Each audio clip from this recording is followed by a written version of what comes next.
નારી ચોકડી પાસેથી મહિલાને લૂંટી લેનાર એક આરોપીને વરતેજ પોલીસે ઝડપી લીધો હતો। એક મહિના પહેલા ભાવનગર શહેરના નારી ચોકડી ખાતે રાતના સમયે સુભાષનગર વિસ્તારમાં રહેતી દેવુબેન ચૌહાણ નામની મહિલા લગ્ન પ્રસંગે સુરત જઈ રહ્યા હતા। તે સમયે નારી ચોકડી પાસેથી એક વ્યક્તિ અને એક છોકરોએ સોડાની અંદર કોઈ પદાર્થ નાખીને પીવડાવી દીધી હતી અને માજીએ પહેરેલા સોનાની વસ્તુઓ લૂંટી ગયા હતા, જેની કિંમત 88,000ના મુદ્દામાલની લૂંટ થઈ હોવાની ફરિયાદ વરતેજ પોલીસ સ્ટેશન ખાતે લખાવવામાં આવી હતી।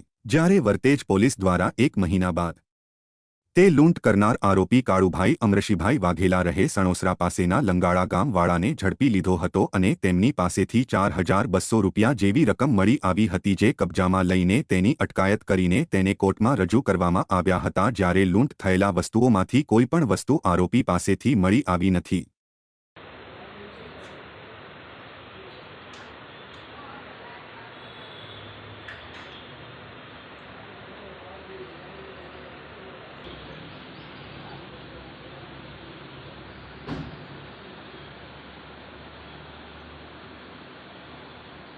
વર્તેજ પોલીસ સ્ટેશનના નારી ચોકડી પાસે ગઈ 22 તારીખે એક બનાવ બનેલ, જેમાં વૃદ્ધ દેવુબા કરીને સુરત જવાની બસ માટે ઊભા હતા અને રાતનો સમય હતો। તો આરોપીએ સોડામાં કંઈ બેસૂદ થાય તેવું મિલાવી દીધી અને પછી આ બાને પીવા માટે આપતા બાએ પીધું અને ત્યાં બેભાન થઈ જતા બાના જે કાનના વેઢલા અને સોનાનો ચેઇન અને ઈજા કરી અને લૂંટી ગયેલા।